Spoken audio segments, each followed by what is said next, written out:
Administrative meeting, September 20th, 2023, time is 4 p.m. This meeting is called to order. Madam Clerk. City Attorney Doctor.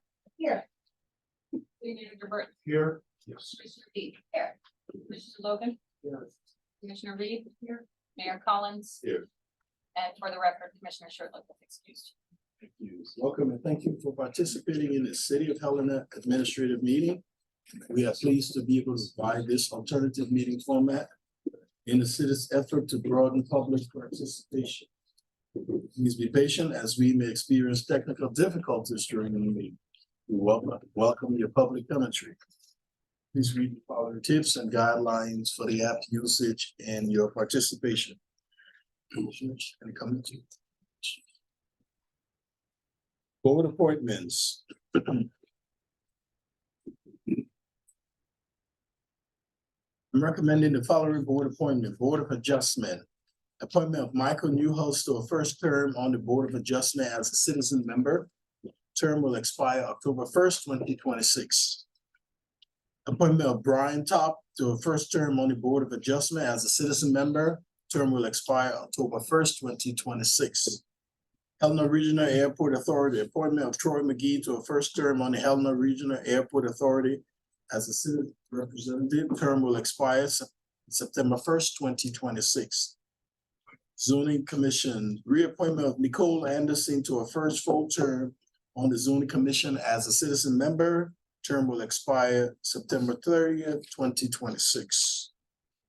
Reappointment of Alyssa Sorensen to the first full term on the Zoning Commission as citizen member. Term will expire September 30th, 2026. Commissioners, discussion. Do you have any public comments on this? And clerk, any online? Mr. Mayor, I have no public comment. Thank you. Recommendations from Helena Citizens Council, Patricia Beek. Yes, thank you. The Citizens Council has nothing to report this week except that democracy is alive and well in District 1. Recommendations from Helena Citizens Council, Patricia Beek. Yes, thank you. Apologies, Mr. Mayor. Technical difficulties, hey, we're used to that. Okay, city managers report, Andrew Burt. Mayor, with your permission, I'd like to turn it over to Director Brink to speak to the letter that you've received from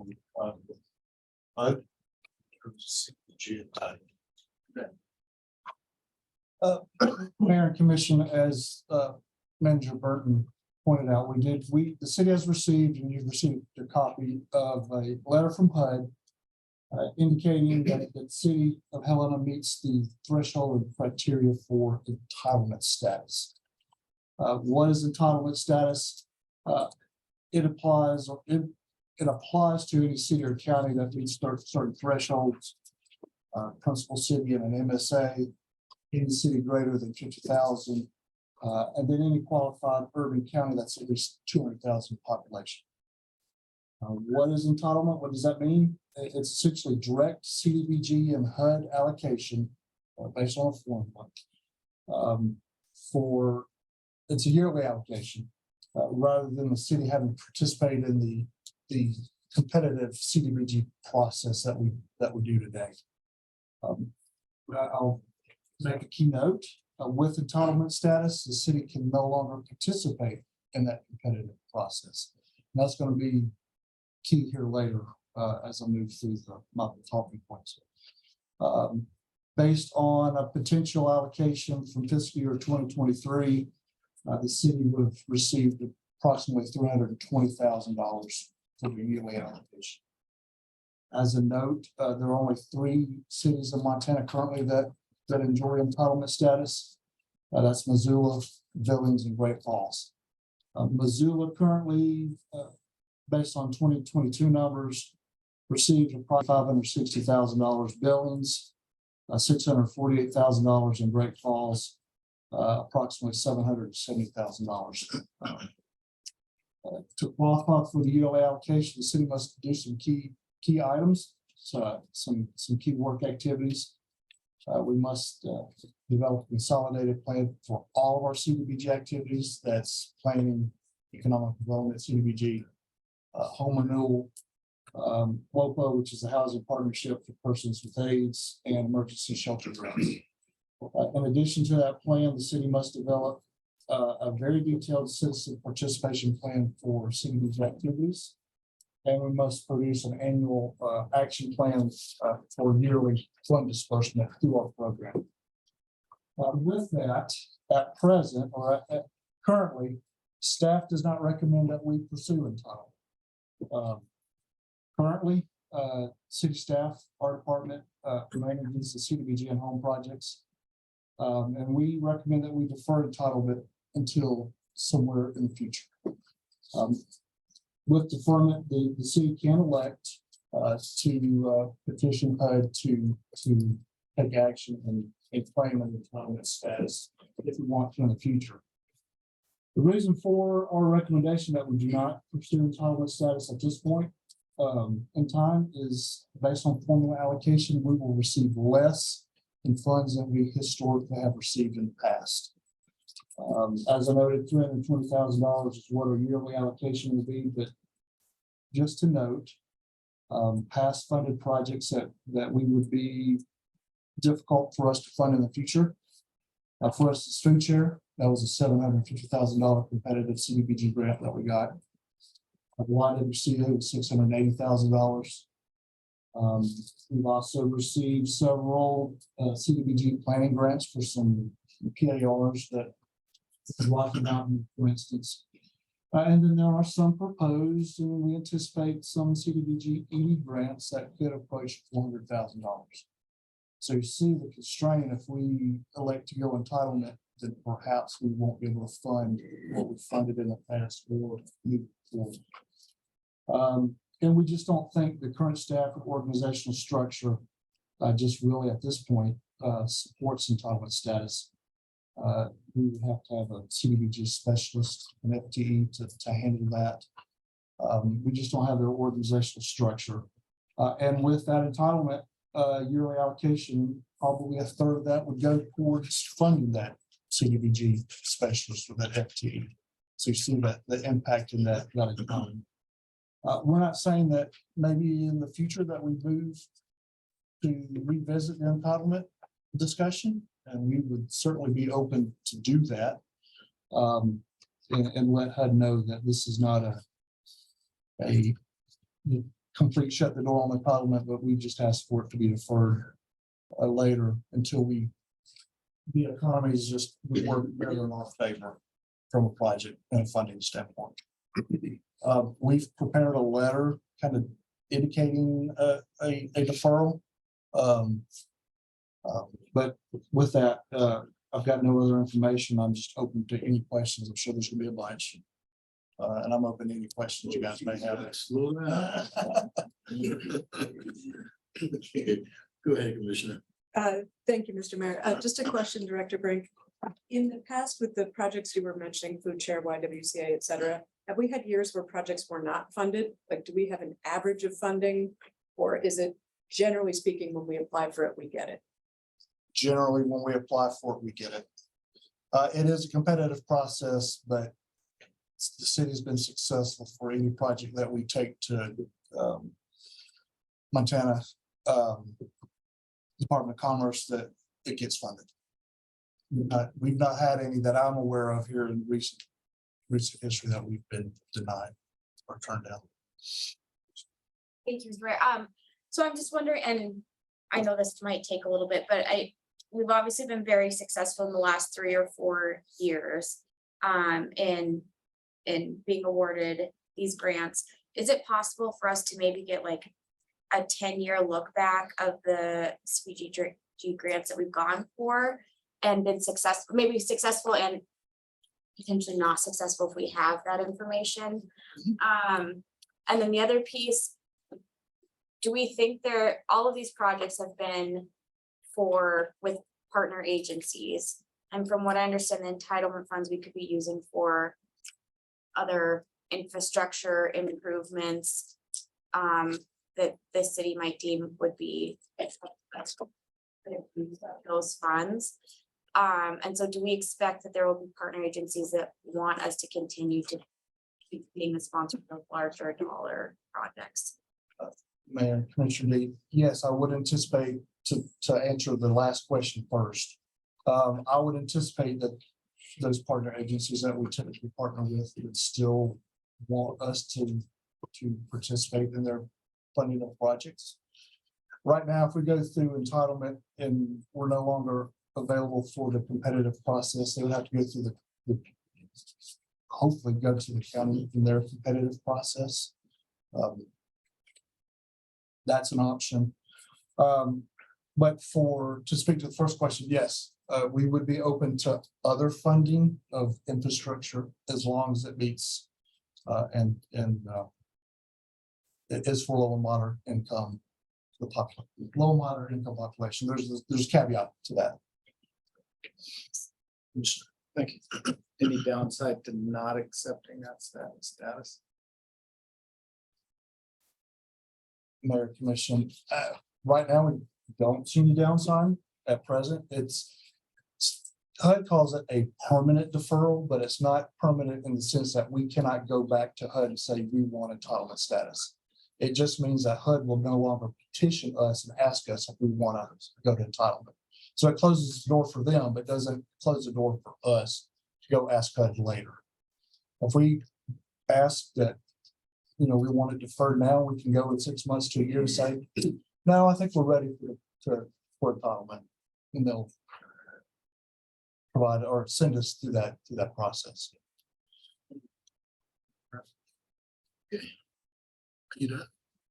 That's it. Here's my Please. So if there's no objection, we'd like to bring the matter forward. I would like to learn a little bit more about this before we vote on a letter for deferral. So if we could have at least, I think Commissioner Dean asked for a look back. I'd like to see that. I'd also like to hear from partner agencies, just, if there are any other perspectives that we're not hearing, so we can make an informed decision. So I don't have a problem with the letter coming forward. I would just like sufficient time to review before we make a decision. Mayor and Commission, I would make a point. HUD's asked us to move this expeditiously. They've got budget considerations that they have to make from a national funding allocation standpoint. And they asked for us to have an answer to them by the end of next week, which is when the federal fiscal year concludes and starts the following day. So there's just that caveat. Yeah. And so when you, I know Commissioners Dean and Reed have asked for some information. So if you can get the information as soon as possible and email it, we'll be able to report it expeditiously. We can do that. And Mayor and Commission too, I also want to point out as well, and Ellie's spoken to HUD officials at a conference that we're at down in Butte. They also oddly enough, support our position for deferral. That came straight from HUD. Thank you. Presentations.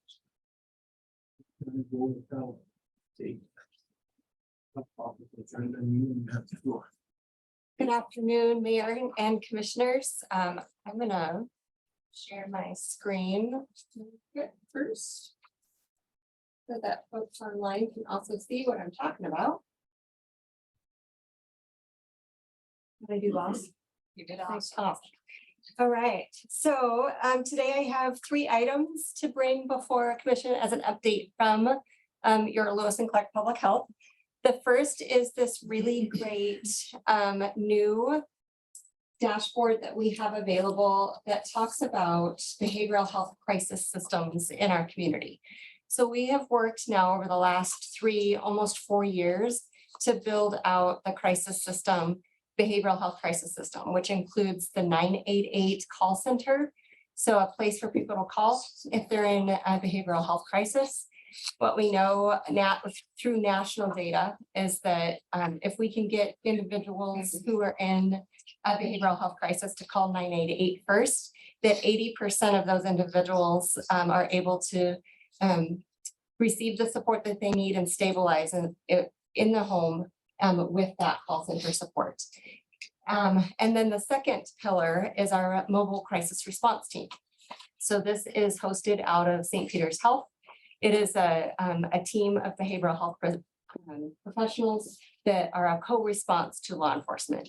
So if somebody calls 988 and their situation is not improved or resolved through the call center support, then that call center reaches out to dispatch to let law enforcement know that there is additional support or help needed.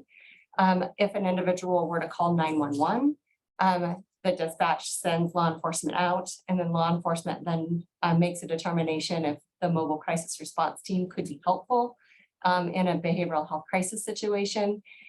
So that team responds with our law enforcement, both city police as well as sheriff's office. And then we are working diligently to get our crisis facility back open. So Journey Home closed December of 2019.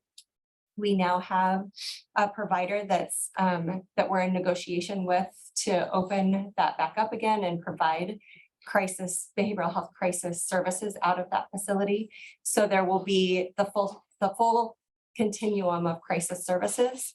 The 988 call center, the mobile crisis response, and then the facility will hopefully be open in this next year.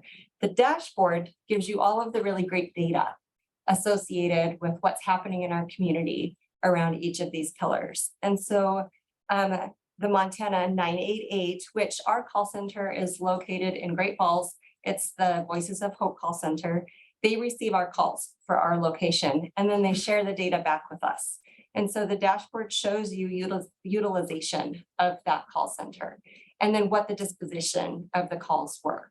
So that gives us information as a community that then helps us to determine what types of services, and do we have, are we adequately responding to individuals that are in a behavioral health crisis in this way? And then the second pillar is mobile crisis response team. And so when you click on that pillar, it also gives you this really great data about what's happening with that service. So how many people are being served by that service? What the disposition is for those individuals? Has there been a safety plan put in place? Did they receive what they needed? Did it need to elevate to a higher level of care? Did they end up at the detention center? Did they end up at the emergency department? Were they able to stay home and get connected with behavioral health services in the community? And so again, this dashboard gives a really nice quick look at services that are being provided and then how those services are doing as far as getting individuals served with what they need. The third pillar, not open yet, our crisis facility, this piece of the dashboard essentially gives data that indicates why we're working so hard to get it open. So it's really it's the justification of why we need that crisis facility. And that is because we even with 988 and the mobile crisis, we know that there are still individuals in our community that need a safe place to go. And we also know that the detention center is often not the right place, and neither is the emergency room. The emergency room is often an inappropriate and the most expensive. So how do we avoid that being the case for individuals who are in need of some support, some stabilization support. So this is brand new. It was just launched. So I wanted city partners to know that this was there. It's a resource for you all to be looking at as well. And then again, you do have participation on our behavioral health leadership team. We have Chief Petty and Corey Bailey, I forget his rank. Assistant Chief. who participates actively in these conversations, making sure that we have services available in our community. But this was brand new, wanted to share. And the other two updates that I have for you are very brief. So one is, it is suicide. Oh, yes, sir. Can you ask questions? Absolutely. On your dashboard, pillar 1. Yes.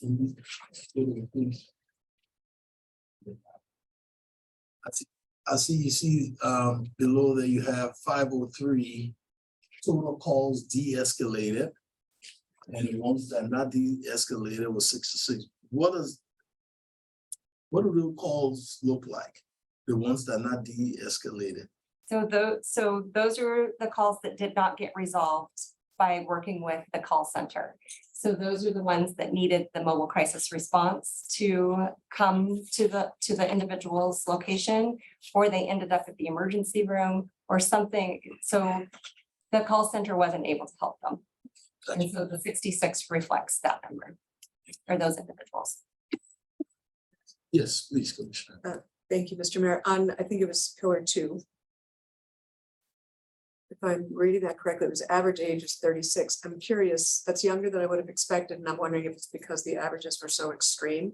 Do you know, without looking too deeply, is that an average that's not reflective of a median, or is it really that age is a highly served group? That's the actual average of all who have been served by the mobile crisis response team. So, But I guess what I'm saying is, do we see a lot of people on the edges that pulls the average towards the middle? Because that is a younger age group than, in my experience, is typically served by the crisis response team. So what I can do is look, I don't have it off the top of my head, but I do have an epidemiologist that has all of these numbers and can do the range for you and see where what the range looks like from youngest to oldest. Even some of the other just regular general statistics around age, we can share that as well. Average is just a really nice number to put that gives you a kind of a sense of. It's a good follow-up though. Other questions about the dashboard? This is public facing, so it's on the public health website under the behavioral health page, and then it's also on the local advisory council and behavioral health webpage as well.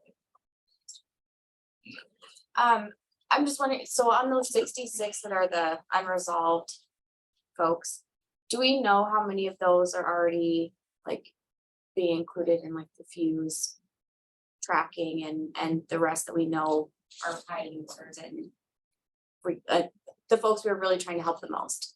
Yes, so there is effort for data sharing that lets us do that cross analysis between what Fuse, the population that Fuse is working on, and then also the data that we're tracking. I right now, no, but that is, we do have those data sharing and those conversations happening so that we can have a better understanding of the overlap. My educated guess would say yes, it's the same population. Please continue. Just two other brief updates for City Commission this afternoon. One is September is Suicide Prevention Awareness Month. And so in your packet, I shared some upcoming really great activities that are happening in our community here in this next week. We've had activities happening throughout the entire course of the month, but the flyer that you received in your packet is in September 21st through September 29th, and gives you a sense of a lot of really great things happening around suicide prevention in our community, and lots of awareness building around mental illness and suicide prevention. So wanted to bring that to your attention. Any questions on suicide prevention month? And then finally, it is respiratory illness season. So we're creeping up on flu. Typically we see flu starting to happen in our community around October, November, December, January, February is the flu season. And so what you'll see happen is public health will be putting out opportunity for flu shots The new COVID booster vaccine has been approved. We have it pre-ordered. We're waiting on shipment. So I'm hoping that arrives at the same time so we can do flu and COVID together. And then brand new this year is the RSV vaccine. We have not had an RSV vaccine before. RSV really heavily impacts both our very young and our very old.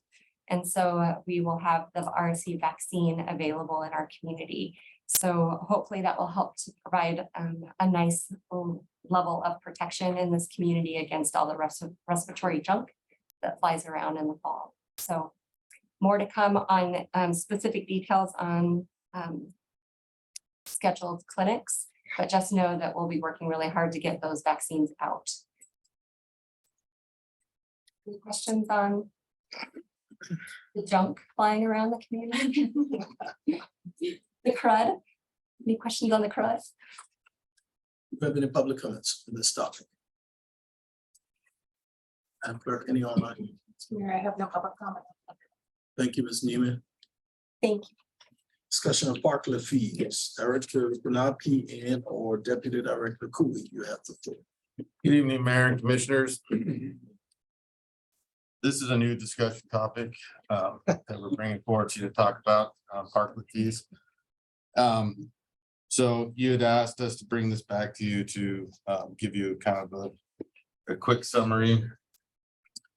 For now.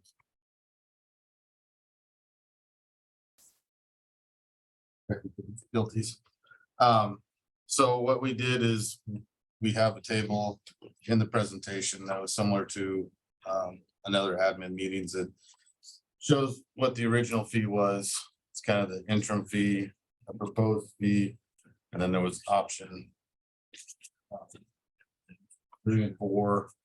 And that one of those new options is something that was actually brought up in the commission meeting of just making a round number easy to basically calculate the fee. So in that we put in there for basically $500 a space per season fee. And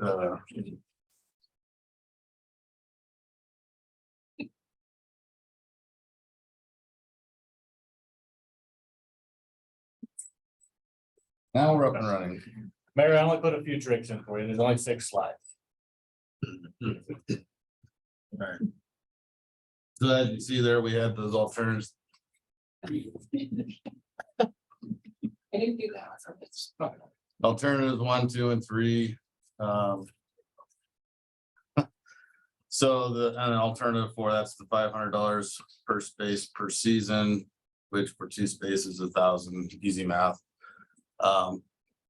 That does reduce, is a little bit more than alternative number 3 there, which was using our current permit fees, which our permits aren't used on the pay to park spaces. But that was a option that was brought up in public comment. So we ran with that with a 10% discount. So on that one, it would be $904 and the $22.61 for the 5 spaces.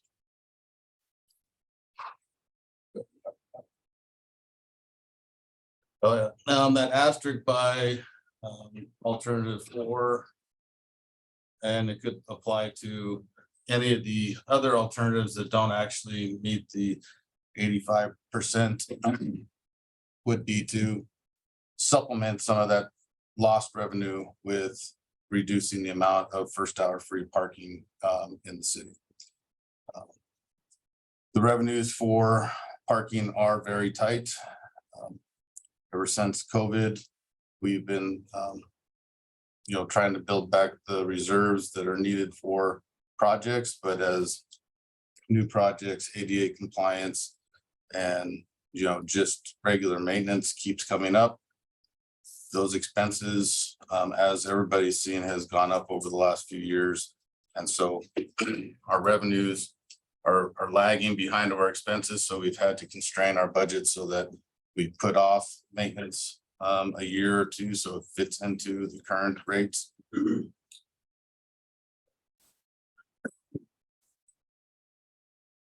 So, Mayor and Commissioners, we operate the parking division as one whole unit. So all of the revenues go into one pot, all of our expenses come out of the pot. In terms of this conversation, I know we've talked about that balance before, but what I wanted to try and do was sort of really relegate this to just the on-street piece, because that's what this fee affects the most.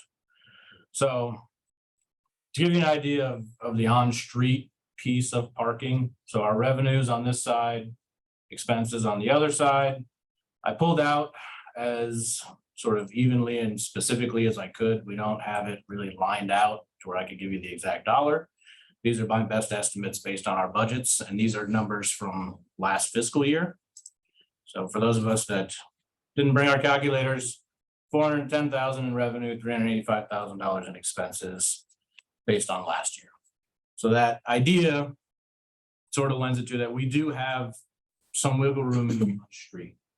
But in reality, that little bit of wiggle room really gets used up a lot of the time, either for things that come up. So operational closures, those would be things like on some of those special holidays or special circumstances where we suspend pay for parking on the street. Damaged equipment. So each one of those kiosks that's on the street costs us almost $30,000 to replace if they get damaged. So right there, if we have one that goes down, whether it's hit and it was a hit and run, we couldn't find to do an insurance replacement, something like that. That eats up any of that wiggle room that on street itself, if you think of it as its own vertical. Unfunded liabilities, Director Kanopke touched on this, tightening our belt on our expenses. So our ADA transition plan, there's a lot of that stuff that we have to do that we really have to spread out, and sort of the fortunate and unfortunate side of on street is that, you know, things like the ADA ramps or sidewalks are not necessarily the responsibility of the parking division to fix. It would be either streets or on adjacent property owners or things like that. But some of that wiggle room that we have with the on street, we try to put towards the other ADA items that we have to get done for the parking division as a whole. And that's kind of where this big picture idea comes into play. So even though on street seems like it's a self-sufficient, self-supporting vertical within parking, as I said in the beginning, it really is all one pot, and that wiggle room goes away pretty fast when we have to address a lot of the other aspects within parking.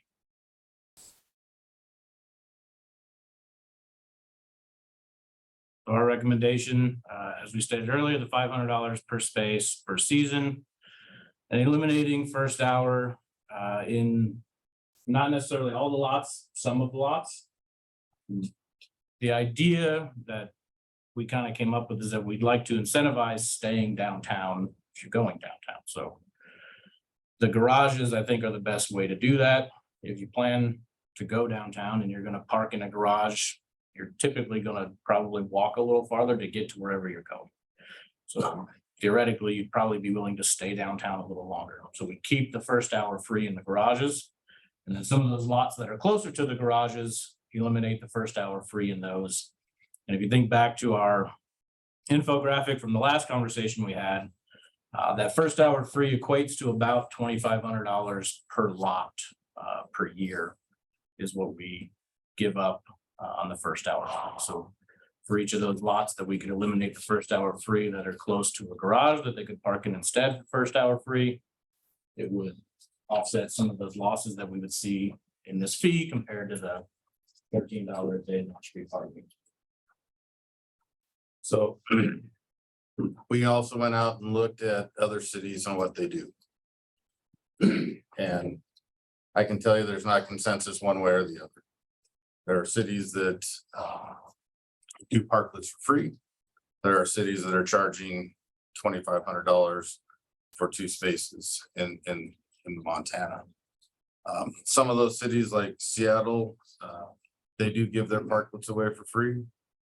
But some of the caveats to their parklets are because they're out in the public right away, there's no alcohol, there's no drinking, there's no smoking. they have a laundry list of things that in their handbook that we can't do. You know, we've also looked at extending the season a bit. Obviously, it's on the property owner that's gonna have the parklets kind of. We do get some nice springs and we get that, you know, 2 or 3 weeks that looks like it's gonna be beautiful and spring's coming early. And then we get those spring snowstorms, so we could look at expanding that service time to where they could be allowed to have be up. So there's a few variables that we can still work with the parklet owners. But in the end, we feel we can't do budget constraints, even though this seems like, you know, a small amount of money. We can't do it for free. We know that the property owners have invested quite a bit into their parklets and they look great and have gone by them and they seem to be well used by their patrons. So we do see the benefit to the downtown and we'd be happy to answer any questions you might have. Thank you, Director Kanapke and Deputy Director Kubi. Please. Thank you, Mr. Mayor. Thank you to both of you for the presentation. I really appreciate alternative 4. Just a question, I don't know if you've considered this at all, but some of the feedback I received from local businesses was the possibility of having it instead of per season, doing monthly. Would that complicate things a great deal for you as opposed to a flat season fee? I mean, it's just math. I mean, we can divide it up any way you want it. We can come up with a per month charge, you know, that equates similarly to what that is. You know, yeah, I understand where they're coming from because sometimes we have late winter into spring and early winter into fall, so that time frame that they can have their parklet out there is condensed. So we see that. So we could work on a monthly fee if that was what they would prefer. That would basically equate to the recommendation would be plus or minus a cents or dollars there just to make it even. But yeah, we can do that. I really appreciate this. I feel like what I was hoping to see is a proactive policy instead of a reactive one.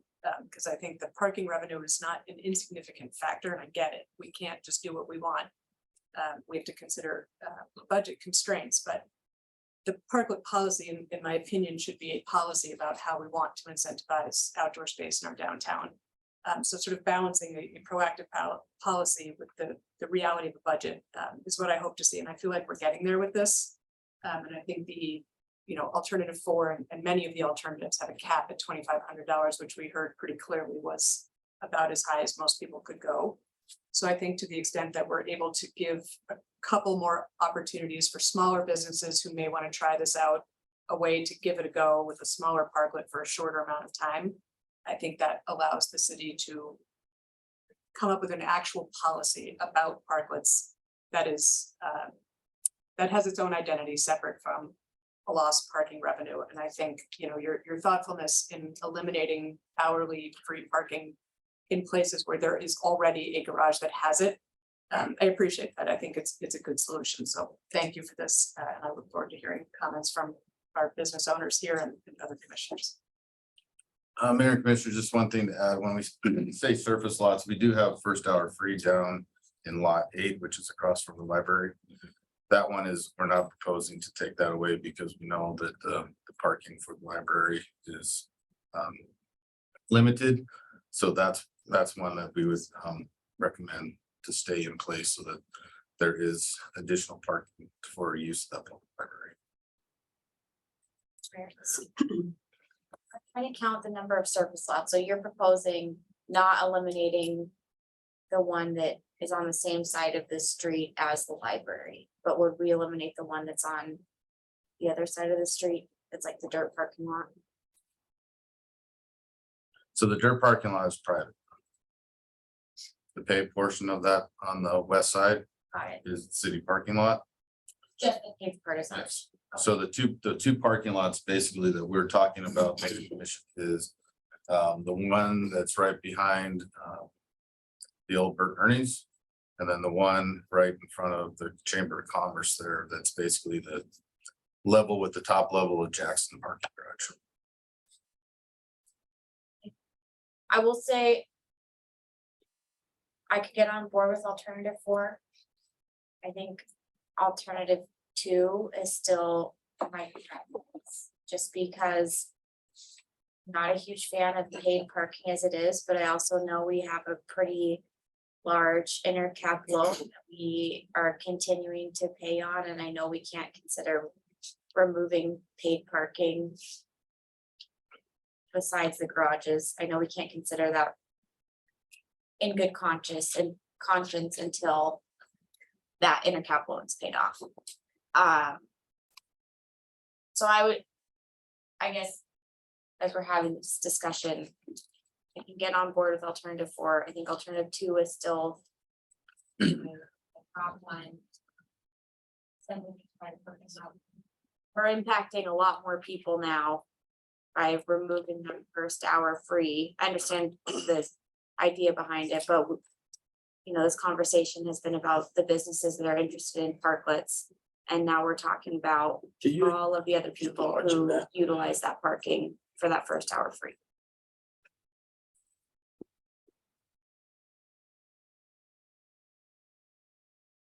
Alternative 2, that's what I said, right? Yeah. 2 and 4. Can I ask a clarifying question? Please.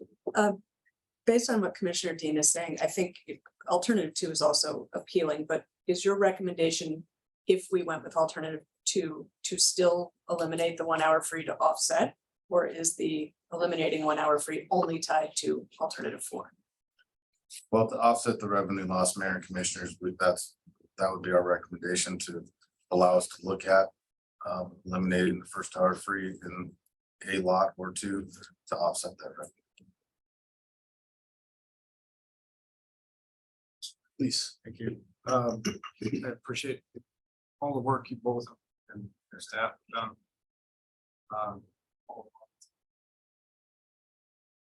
Kind of gone the extra mile to find the balance in there to with this is interests in the parkland. Comfortable with the latest alternative.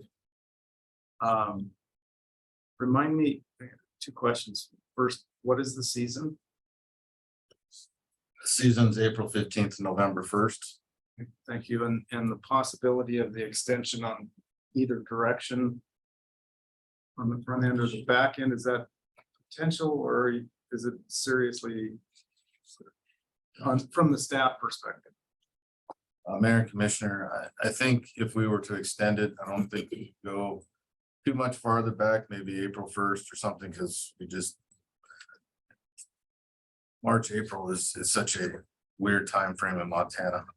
But you know, on the latter end, there are years that November is pretty nice, and it would be nice to enjoy the fall weather outside. So I think there's some latitude there on I think there's more on the back end on that November timeframe than really on the front end of the timeframe. This is a pretty serious consideration on your part. Should we move forward with alternative? We could consider it, and then that's where I think the monthly rate would probably fall in line a little bit more.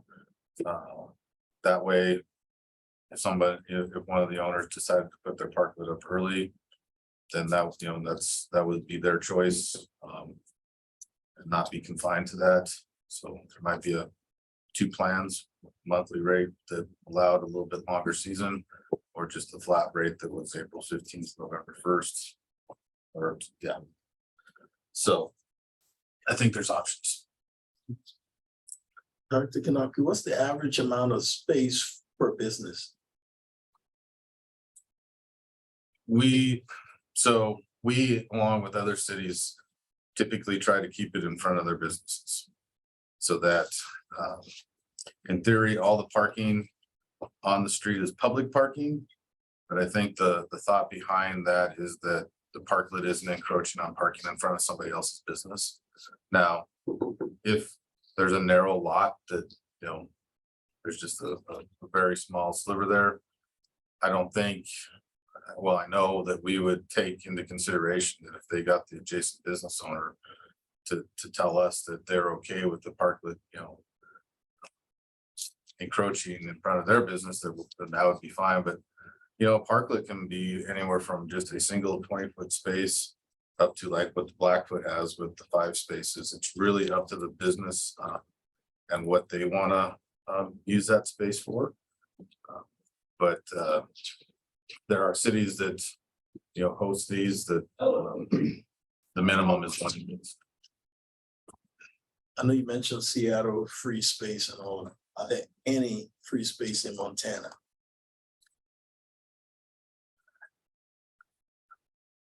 There's fees that are associated with, so they're not free, but we didn't find any that have a specific, you know, yearly free that was readily available. Thank you. I'm comfortable with 4. Commissioners, any others? Do we have any public comments? Go ahead. Thank you, Mr. Mayor, Commissioners. I have a couple questions. Mr. Kanopke, you said there are no. Public comments, not public questions. Oh. I would really prefer I'm with Blackfoot River Brewing Company, so we do have parklet. The monthly method is very much preferable to us. I do appreciate all this thoughtful input. It took us roughly 6 months to get the application permit through the city with the planning. Every time we tried to submit, the application changed. So it did take a while for us to get it up. So the other consideration would be, what if you're chip sealing Park Avenue, we're out for a couple months, things like that. Would we still pay the flat fee even though it's inaccessible? Things like that. So I really appreciate the idea of the monthly. So a comment would be, you know, the comment was made, there's no permit parking on kiosk spots. I don't believe that's accurate. Front Street has kiosks. I personally have a parking permit on Front Street. So I think that one is metered and permitted. So I think the precedent is already set that you can have a permit on a metered space, is my understanding. And so one thought there is that if I have a parking permit on a metered spot, I can park a car there and not move it for an entire year. So it can be completely taken up. Where right now we offer public spaces that's open to anybody. They don't have to be a customer. So we are offering it to the public. So to me, the precedent is already set that you can completely use a spot. One other comment, I'd love to know, you know, I saw the budget and maybe I missed it, but what is it that a kiosk spot actually generates in revenue? I've been asking that for about 6 months, haven't gotten an answer. So, you know, how much is it that we're actually losing in revenue by having a parklet versus how much we're just trying to offset the budget? So thank you for all of your consideration. I really appreciate you trying to make this more approachable for businesses in the city. Thank you. Thanks, sir. Director Kanopi, one thing I heard was what happens when we're doing chip sealing and all of that? You know, that we would work with the parklet if there was one out there. You know, there's the option that they would be down during the chip seal and we could go around them if their parklet was set up. And then once it's, you know, taken down, we could get that area chip sealed if the weather was permitting. I don't think that we would ask, even though in the specifications for the parklets, they're supposed to be able to be taken up and down within 24 hours. I wouldn't foresee my department, if we're chip sealing, asking the parklet owners to remove their parklets so that we can do, you know, a 20-foot section or a 40-foot section. We would figure out ways to get that done outside of the business. Yeah, with business. Any other comments from the commission? Do we have any other public comments? Yes. Hi, I'm Sarah Hamblock with the Gold Bar in the Western. We have one of the parklets in question. Also the president of Downtown Helena. So I've been working with Tim kind of on options from our end for parklet fees. I really appreciate you guys putting this together in such a clear way, just for us to understand what fees are in question and how you came to them. I will second Tim in that I think that the permit rate spot makes the most sense for businesses because it reflects the actual usage rather than us paying a flat fee for a season that we might not even be able to put up our parklet until May. And so I like the idea of us being able to look at the weather and make a decision and decide how many months we want our parklet up for. What else was I interested in saying? Oh, just something I'm curious about. Parklets were not in the budget before 2021. And so I'm just curious, kind of the same question to what Tim had, is does that single kiosk spot equate to the parking fees? Does that equate to what we're going to be paying as businesses in that parking spot? It seems like we're probably paying more than the loss of a single parking spot, or 1 to 2 spots, or in Tim's case, 5. Yeah, but I do want to thank you for putting the time in, multiple meetings, discussing this repeatedly, trying to come to a good equitable solution. Thank you. Dr. Kimaski, can you please look into that and get back to us on that? Mayor, Commissioners, Chris with Rockstar Barbecue, also a board member of Downtown Helena, here to just support the parklets and also speak on behalf of the fairness in spots. And I don't want to jeopardize food truck traffic downtown, but if I do park my trailer taking up 3+ spots, I do my due diligence. I pay for my parking, but I'm taking up excess of 1 spot. So to do the math to look at one situation to another in fairness, we're all driving commerce, of course, downtown, and personally finding parking, especially if I'm 50 feet long, I'm still able to do that even if it's busy downtown. It's a nice day out, so during business hours or not. And I just see a benefit to the parklets, not a burden to revenue for parking. I think in the case of Walla Walla, Washington, who in 2020 took their CARES Act funds and distributed them to businesses, giving $15,000 per business for parklet builds and not permitting any fees on them, since requiring beautification and making it match the historic downtown. They as a city found that there are only benefits to these parklets, and imposing extraordinary fees on the businesses was voted not necessary. Allowing drinking, food and such to be in these parklets. Thank you. Any other? Do you have any online? Oh, yes, please go ahead. I'm sorry. No. One more thing too, Mayor, Commissioners. I can pay $700 for an entire year parking 365 days a year on city park property, walking mall, parks, etc. I get 365 days for $700 to park, taking up certain spaces being parking spaces. and also pedestrian spaces. So just looking at a 700 versus say 2,500, just trying to see the fairness of things. Yes. Mr. Mayor, Commissioners, John Denny with the Business Improvement District.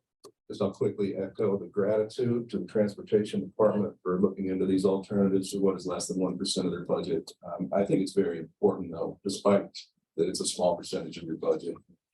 Because parklets improve Helena. And they're better than the parking revenue that they would generate. Well, just seeing alternative 4, I was prepared to support that. I'll say hearing from the 2 businesses that own, the only 2 that have parklets, then for certain, I would prefer to see alternative 2 based on their feedback.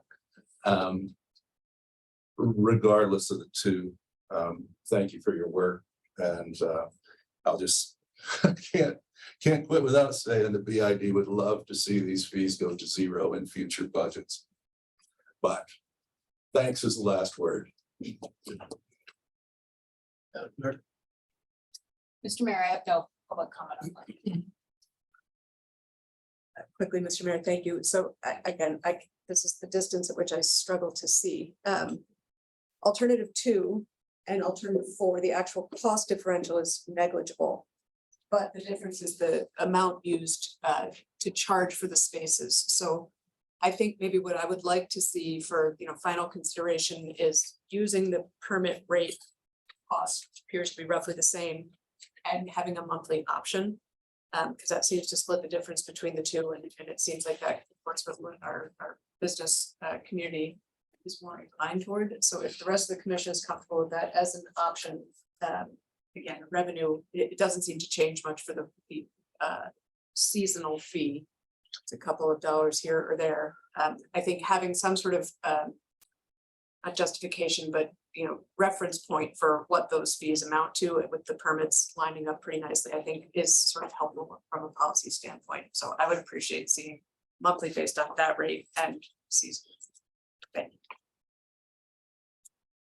You okay with that? I appreciate it. One thing, Mr. Mayor, I just want to make the point, and I think Dr. Kanapi can correct me if I'm wrong, but when we first started this discussion, the city is losing money by having the parklets based on the revenue that we generate not having. When there is not a parklet, we're generating revenue, and I believe it's that the $2,900 and $7,300 for 29 for 2 spots and 73 for 5 spots is the revenue that we generate from those spots. So I just want to emphasize that the city is very much in support of parklets. We want to continue to encourage that. And I'm grateful for parking being willing to maybe defer some maintenance and give up some other improvements that they've originally been budgeting for.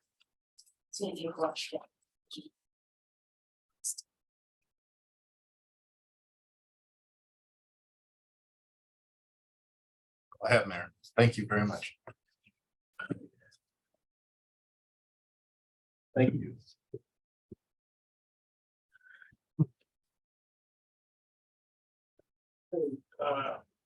Naming of Northwest Park softball field. See, what, are you naming the Collins Field? Dr. Smith, you have the floor. Mr. Mayor, Commission, we have a speaker online today to speak to this proposal. But I'm here today to give you a little bit of background of what brought us here today. In the spring of 2023, I was approached by a citizen, a group that are proposing the naming of the Northwest Parks softball fields after Coach Mike Miller. The Parks Department did our due diligence within the department to determine that we were in support of this proposal to bring to you. We then, on August 2nd, had Miss Amanda Casey, who is online today to speak, present at the August 2nd City County Parks Board and received unanimous approval from the City County Parks Board to propose the renaming or the naming of this field at Northwest Park, and Ms. Casey is online today to give a little bit of history of Mr. Miller to you. And that's all I have to say. You have the floor, Ms. Casey. Bear with me, Mr. Mayor, it's a little slow. I'm getting this spinning wheel of death, so.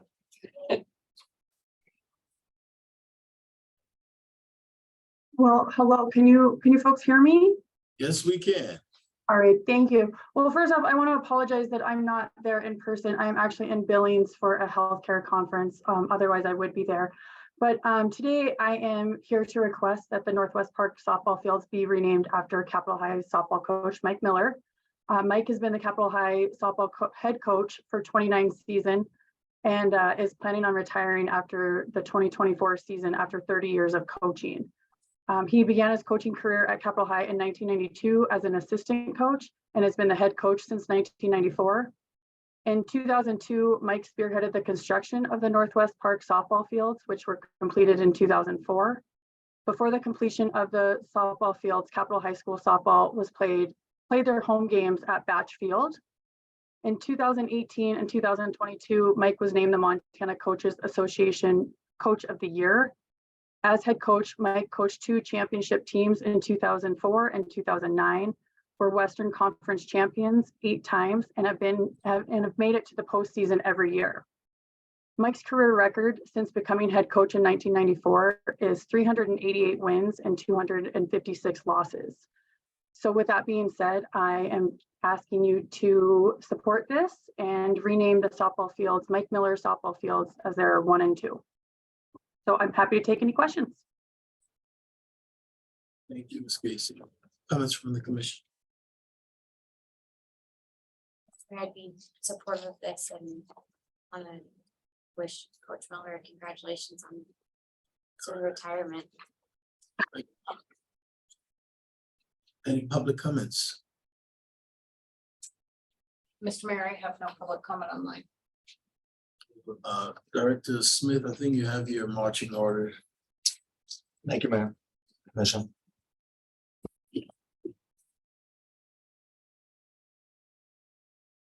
Department reports, ARPA general fund saving update.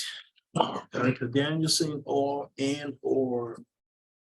City Grants Administrator Opitz. Welcome back. Thank you, Mr. Mayor. Just one moment. Even though you've been back for about a month now. It's only been a couple weeks, so you're not too far off. There we go.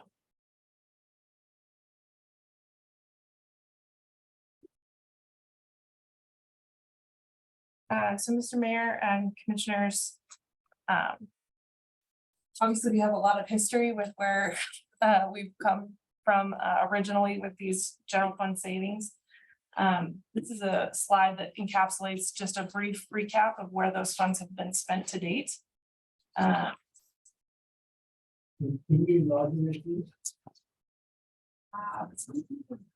That's Okay, I'll just look at it. Mr. Mayor, that appears to be as large as it will go. Okay.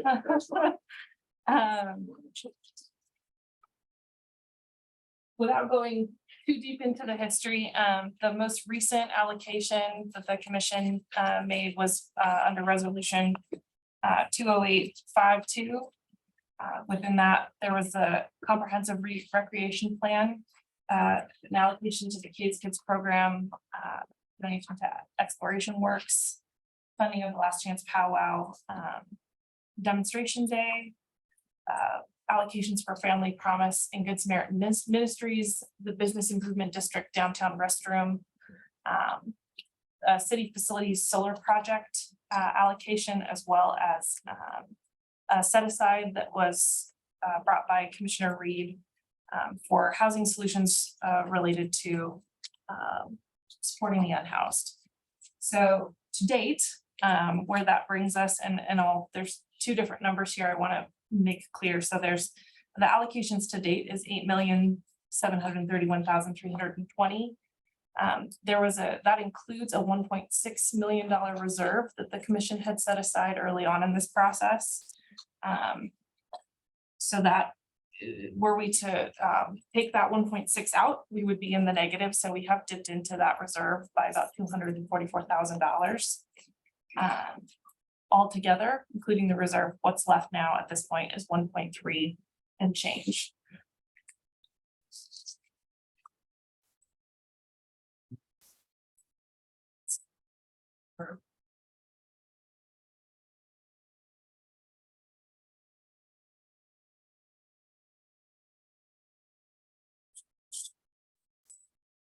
Okay, sorry. Okay. Yeah, I have a laptop. Okay, sorry, everyone. There we go. So this reflects that last allocation. This is just before I went on maternity leave, so it would have been back in the end of May. Each commissioner was asked to bring forward the projects of interest from where we were at that particular time. We have supported to date and funded to date all projects that received 4 or 5 votes. So the projects that I brought to you today for consideration are projects that received 3 votes from commissioners or 2 for further consideration. And the next 2 slides I'll share with you.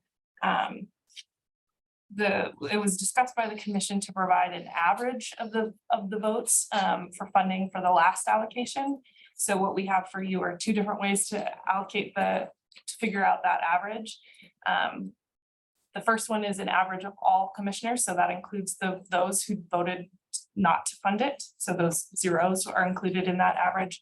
The next slide is an average of only those commissioners suggested funding that voted in the affirmative, if that makes sense.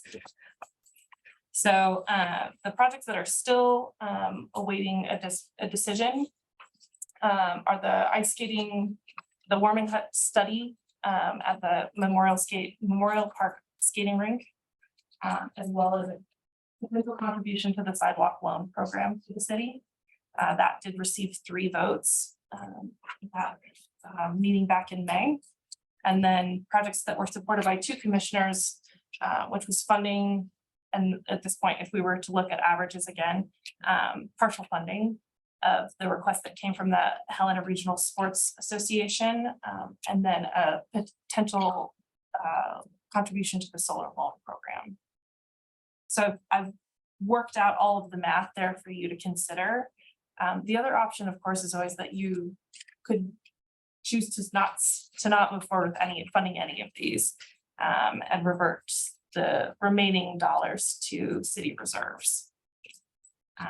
If you have questions on the next 2 slides. Can I ask a quick clarifying question? I believe it was the last meeting, the Regional Sports Authority came with a revised number. Right. And I cannot find 47,500. 47,000. Not to interrupt your math, but thank you. Sure. 47,000. Thank you. And I'll say I haven't received that number in any sort of an official capacity, so this does reflect the initial request. We do want to bring just to your attention the unfunded capital that the city still has. I believe that Sheila Danielson put together a list of where we're at with our unfunded capital as of to date. Apologies, this information was not able to be put into this slide for the posting of the packet, but you all should have a copy of that in front of you. It's available as well for those of you that are in the room out on the front desk, and then we can make it available online for those that might have a copy of that. You'll see that there is a significant amount of unfunded capital and capital that has been moved out over the next couple of years in order to try to make sure that we keep up with our maintenance and other capital projects that are required in the city. So that is another potential option for the remaining $1.3 million. Do you have any questions on that component of that? Go ahead, Commissioner. Thank you, Mr. Mayor. Just a question. Sometimes the names of the parks confuse me a little bit. We did have a request from the public about skate park lighting, and I don't think that's part of the parks request, but I don't know what we call that, or if it's, I don't know that it was a formal request ever, but Director Daniels. Mayor, Commissioner Reed, these were just taken from what was in the budget requests. So I do know that they came for subsequently after we, had the departments had submitted the budget. So they didn't formally go through the budget process. So I just drew from the budget this unfunded capital list.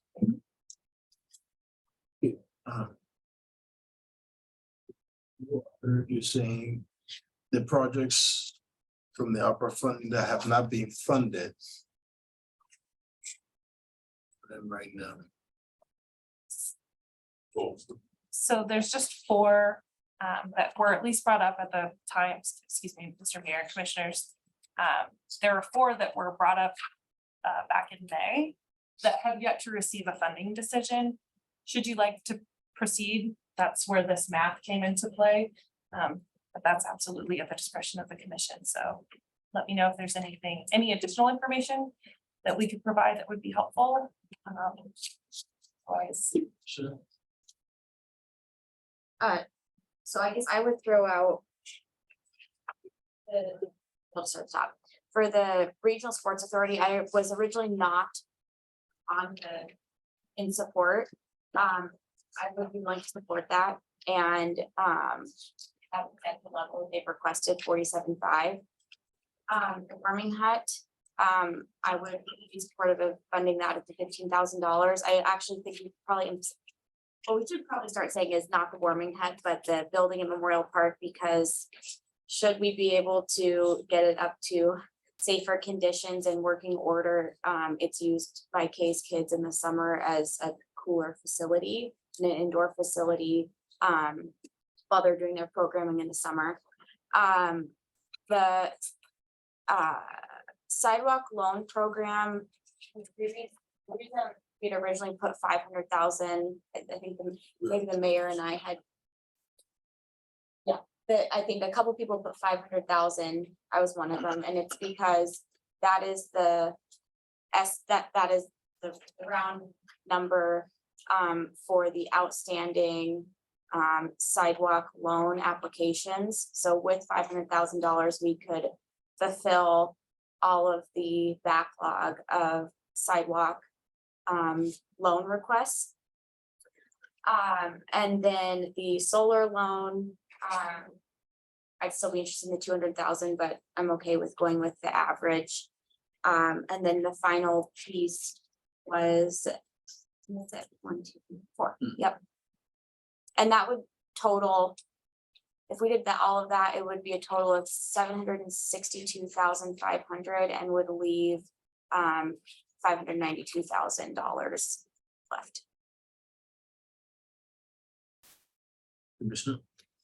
Thank you, Mr. Mayor. I apologize in advance because I'm always difficult with this, but just a piece of information, the emergency shelter working group, I'm not sure what is being called exactly, is working through some options right now, and it was brought to my attention, perhaps Ms. Opitz is able to address this more specifically, but there is a state grant for counties to apply for emergency shelter, and there is a matching component. The last number I heard was that it could be up to $400,000 of match required, but it's a bit of an early stage. Do you know what that number is, or do we have anything specific on that yet? Commissioners, I apologize. I've been out on maternity leave, so I haven't been a part of this conversation specifically. I can't speak to that, but that's something that we can reach out to the county to get better clarification on what that match might look like. Yep, I think it is the working group, and it was in a draft state, and it is my understanding that there will be an application that comes from this group.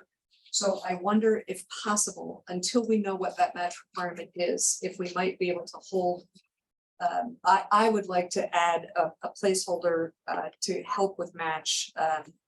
Because there's $100,000 set aside right now, whether or not that gets used as match is a question mark, but this seems to be a big moment. It's up to $750,000 per county for emergency shelter. And it seems like a unique opportunity to really have a meaningful investment. So I would support the Helena Regional Sports Authority at $47,500. I'm comfortable with that today. And with the other ones, I would like to hold until we know if there's going to be an application and if there's consensus for the city to contribute match to that project. Because we just don't know what that number is yet. Thank you. Mr. Mayor. Go ahead. So I guess I have a fairly different view on things, hard to believe. So part of my interest is, I think originally we were considering this reserve for some of the capital projects I think could be funded and inflationary pressures that might come about as those projects roll out.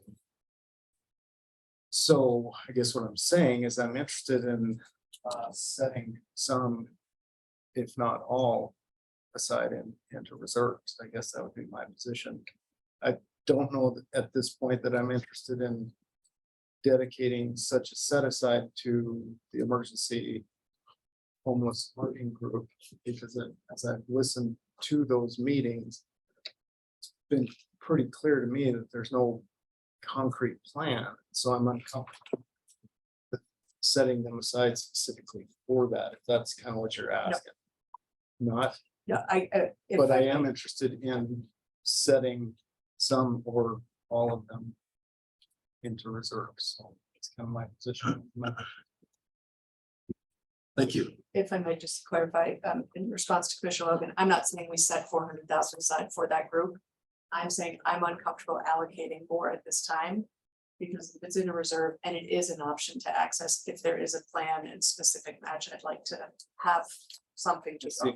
So not a specific set aside.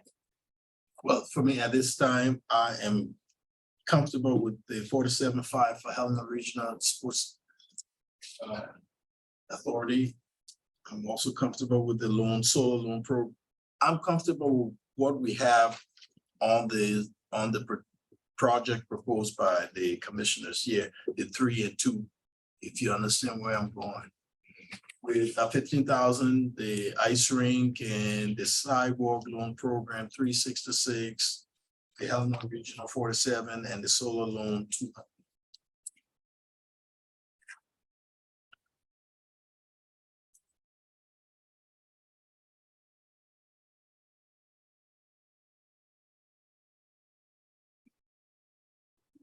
And Manager Burton. Oh, I'm sorry. Here, we will digest this discussion and bring back for your consideration. I'm not sure where everyone falls. Bring back for your consideration for the discussion based upon this discussion. Yeah, well, we have a majority for the 47.5. I think we should go ahead with that. Okay. Because I don't want us kicking it down the road any further. It's just been forever and ever. Amen. We're trying to respond to direction. I hear you loud and clear, sir, but we will prepare the 47.5 resolution for your consideration. I'm not sure that we can get it in front of you on Monday, probably not. Public post, but we got clear direction on that one. thank you. Dr. Danielson? Thank you, Mayor and Commissioners. I might also make a recommendation that, if you choose to just keep the remainder of the funds in reserve, as initiatives come up that the commission wants to consider, it's your prerogative to, say, to present to the commission for approval that you would like to, allocate a certain dollar amount to a particular program, and we can certainly distribute funds at that time. you know, that's an alternative to, instead of continuing to try to address some of these things, but we will after the next meeting. You just want to place it and the rest goes in reserve, and then, you know, as something comes up, you can recommend distribution of the funds. Thank you, Director. Mr. Mayor, question maybe for the manager. So I don't know if I'm remembering this correctly, but was part of the initial set aside of the 1.6 million to think the county had done something similar in terms of the projects that they were considering funding was sort of the unknown kind of supply side of things and cost of construction or things like that with various projects. I know that was part of the reason, or I think that was part of the reason. Is that? Mayor and commissioners, originally the discussion on the 1.6 was potential liability we had on loss. I think part of that lawsuit's still moving forward.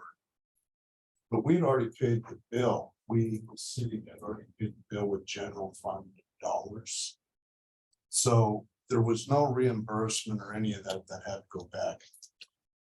So what was originally set aside based upon the liability, the bill's already been paid with general fund dollars. So that then became either reimbursement to the general fund or at your discretion, the allocation toward other activity.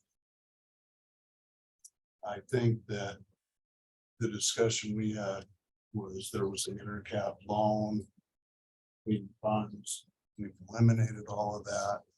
So we're back, I think, doing business the way that we should with the street fund in general.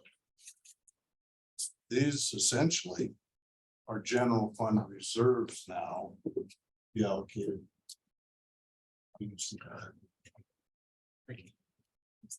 Please. Can I just ask a quick question, probably for Director Brink? Have we had well, one, do we know when the next application cycle opens for the Affordable Housing Trust Fund? And two, have we had any more interest from anyone? I know we were all kind of bummed that there's only one application. Mayor and Commission, the next funding cycle or application cycle begins, I believe, the middle of October. I believe we're getting ready to announce it in the next couple of days. Regarding the prospective request route, we've not heard anybody anticipating filing an application. That doesn't mean there's somebody waiting.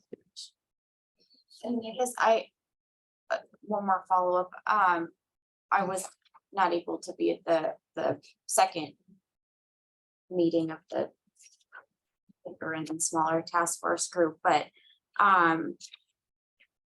has there been conversation with those partners about utilization of those funds? Mayor, if I may, please. I did get contacted. I believe manager of the Salvation Army. He wants to meet.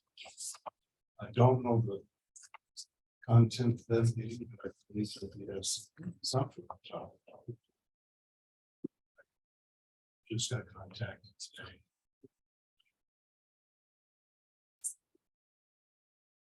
Any other comments from the commission?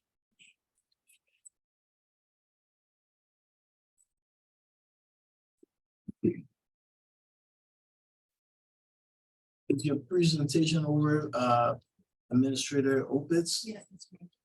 Thank you. Well, one of them is. What? One of them is. Got another one coming. Do we have any public comments on what she presented, what Administrator Opitz presented before, just now?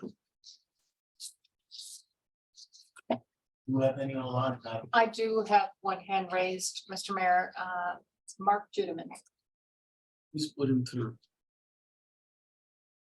Mr. Mayor, Commissioners, thank you. I just wanted to make one comment, and that is I continue to support the allocation of ARPA funds towards the solar loan program. As you know, there's a resolution of the commission to move to 100% clean electricity in the greater Helena community by 2030 and 80% by 2025. Much of the efforts that are already ongoing are helping the City of Helena's production of renewable energy and increasing the amount of clean electricity. But the solar loan program is a way to help residents do that as well. Thank you. Thank you, Mr. Judeman. Madam Clerk, do we have any others? Mr. Mayor, I have no other public comment online. Administrator Opitz, please continue. Thank you, Mr. Mayor.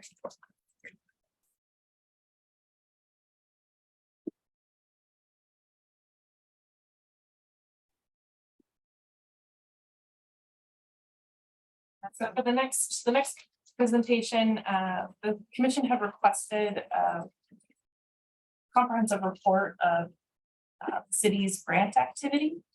I do want to acknowledge the efforts of my colleague Jake Garson in the city manager's office, who did a lot of information gathering for this presentation while I was out on leave. So he's included here as well today. Before we dip in, this report reflects grants that were attained or had grant activity on them within the last fiscal year. There are some dates that you'll notice will lie outside of that scope, mostly because of how different grant phases fall throughout the fiscal year. But there's been significant activity at the city level.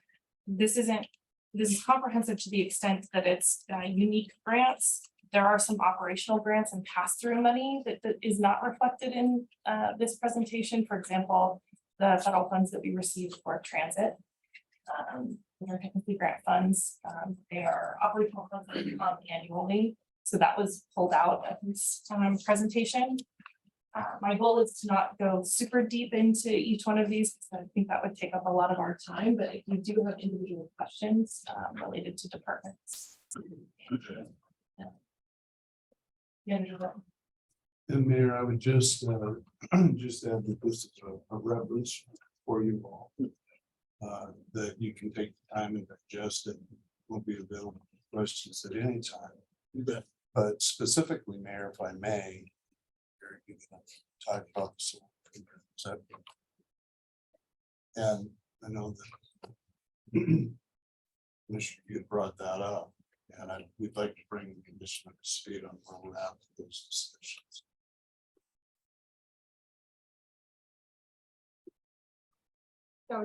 Yeah, you need a hot seat. The maroon or the burgundy hot seat. Yeah.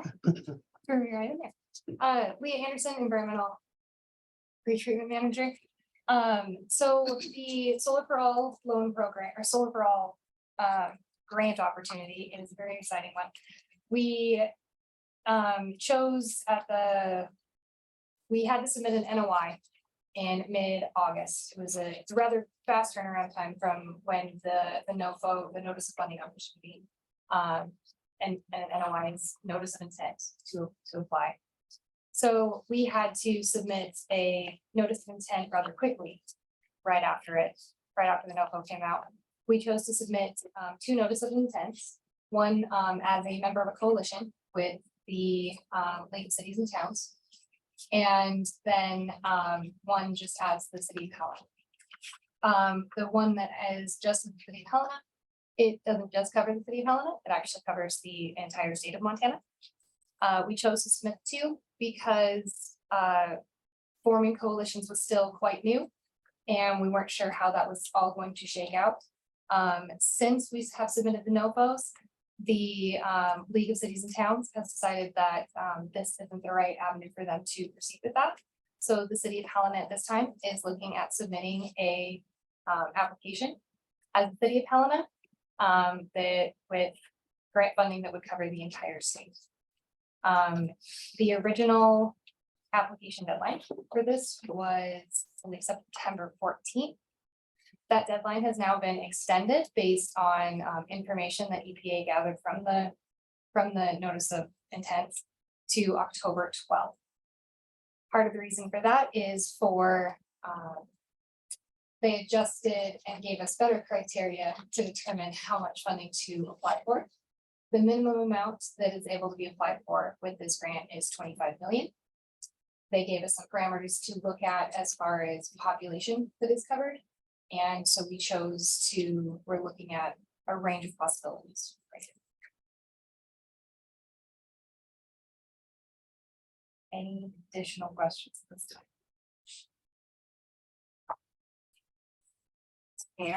I guess I'm wondering, we have the league conference coming up in 2 weeks. Is there gonna be an opportunity for you to talk about this with the rest of the state? Or do you know? Yeah. Mayor Commission, we have been in contact with the rest of the state, with the other public works directors of the 7 major cities. So they have been on board and they were waffling. We set it up and it was a very, very tight time, quick turnaround. So we are talking to league next week. And we possibly can do something. We don't have anything set up there, but the public works directors are coming in and might still talk about that, or we will talk with the league if we want to bring anything forward. So it's still kind of a moving target and we're going quickly. Mayor, it's my understanding that the notice of intent of City of Helena is the last notice of intent in the state of Montana. There's us and there's one other possible entity that applied for it. So at this point, it looks like we have a 50-50 shot at it, depending on what the determination is. But isn't it correct that they are probably disqualified with the clarification stuff that came out, or clarification information, correct? Yes, there's potential with the other entity that submitted the notice of intent is potentially disqualified for, based on their nonprofit status, and then also on some of the intent of where they were intending to place that application. And one other seed that I'll plant there, we're also looking at other strategic partners. I don't know that we speak publicly about that yet. We can talk a little bit about that. I Yes. think we should, because rather than leave, I think we have very strong partnership possibly. So one of the partners that we are talking extensively with is the Montana Business Connection. So the reason we are talking to them is we were looking at modeling this program off of what the state of Montana DEQ already does with their renewable energy swell program. DEQ chose not to apply for this funding because they already don't have enough staff to manage all the funding that they are receiving. They did not deem it feasible for them to do it. They are giving us a letter of recommendation for our application, which we're very excited about. But we are looking at using MBAC because that is actually DEQ uses to manage their current loan program. So in discussions with MBAC, it's not going to be a huge lift because it's not a brand new program. The only difference between this program and their current program is that this program, the funding is earmarked and reserved for low income and disadvantaged individuals. It includes multifamily housing. So if the owner of a multifamily low income complex applies for the funding, there's potential there. The funding is given directly to the applicant for the loan. It's not given to contractors or credit unions, right? How was that audited? Audits. Yeah. In order to apply for it, you have to demonstrate your low income. I was just gonna say, thank you. Thanks, Mr. Burke, for the update, and Ms. Anderson and Ryan. Mr. Leland, and for wading through the ups and downs that you have since early August. This is pretty encouraging. Yes, it is. Thank you. Thank you, Mr. Wright. Just to echo that, this is a go big or go home approach. It's awesome. I'm super impressed as a person who writes and does grants professionally. This has been challenging, so I appreciate your willingness to take on something huge. And as a person who has a loan managed by MBAC, I think it's a very straightforward process. I think that's a really smart partnership. I appreciate that you went that direction.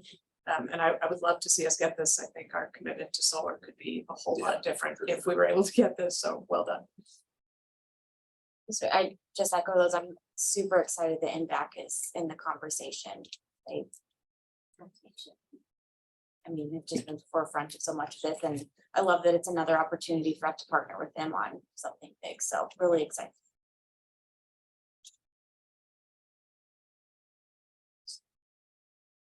Then Manager Burton. Mayor, the only other, are we switching gears? No, I was just, I mean, I think that what is going on is tremendous opportunity. Still trying to figure out the number, but we know that it's very large. And we will keep the commission informed as we walk down. okay. Mr. Mayor, I'll just add, so what I have listed out, all of our different areas of consideration for grants. If you have specific questions, I'd be happy to jump in, but otherwise it's mostly just for reference. As you alluded to, chasing grants can sometimes be a lot of work on our staff. So that's sort of the central hub for managing grants of the city. Just want to applaud our staff for all of the work that they have done.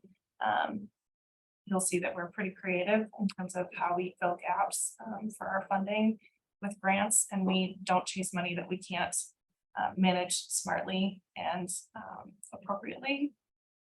There's a lot of money right now at the federal level. I think we've been really wise in terms of how we have selected which programs we have gone for, and we've been relatively successful in accessing that money. So I just wanted to put that plug, that kudos for our staff. We've done a really good job for that year. Thank you, Administrator Alpez. Thanks for putting that kudos in. Be Man- sure it's not for me, it's the rest of the Oh, yeah. staff. Excluding you. Manager Burton. Mayor, I would just ask the commission on number 7, item C, to table to call it city manager, so people were not able to talk about it today. So I'd like to bring it back in the future. No problem here. Sure. Okay, so then at this time, is there anyone from the public wishes to address the commission? Madam Clerk, do you have anyone on? Mayor, I see no public comment on one. Please. So I guess we kind of moved on from grant.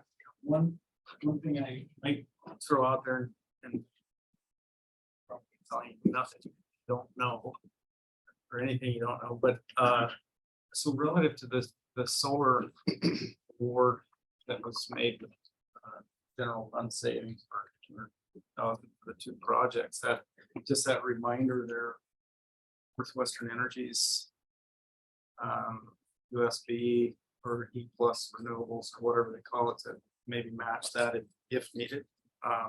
As we were initially looking at that proposal, that was one of the things Northwestern got really. Just a reminder to that. Thank you. Final comments? Oh, Mayor, I do have one hand raised online. Okay. By Denise Barber.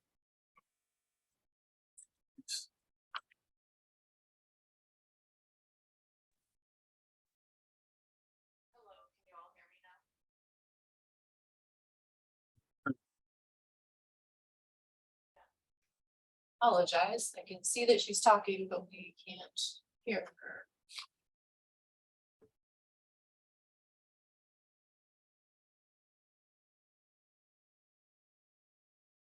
Can you hear me now?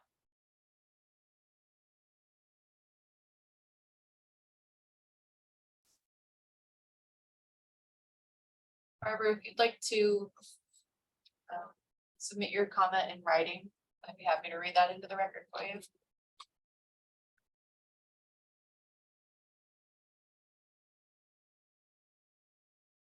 She hear you? I believe she can hear us, but we can't hear her. I'm not sure why.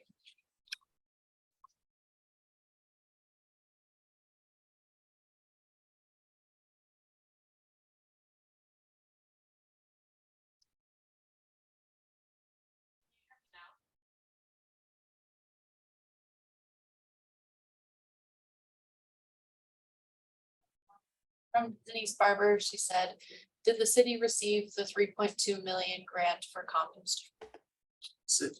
Repeat that, please. Yes. Did the city receive the $3.2 million grant for composting? We were unsuccessful in our bid for which he is talking about is the Swiffer grant. We were unsuccessful in our attempt at the Swiffer grant, though we did make it very, very far. And we have a meeting with EPA to discuss what we can potentially do better to resubmit the application this coming day. Thank you. Did she hear that? Do you know?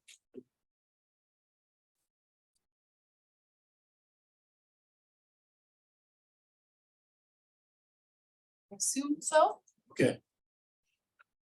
Sorry. Any other public comments? If not, Manager Burton, you have your directions. Yes, sir. Final comments from the commission? It's adjourned.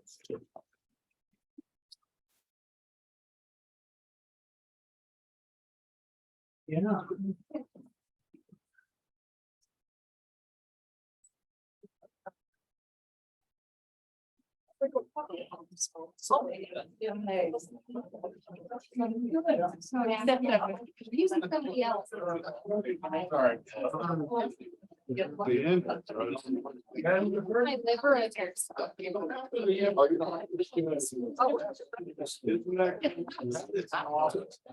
Well,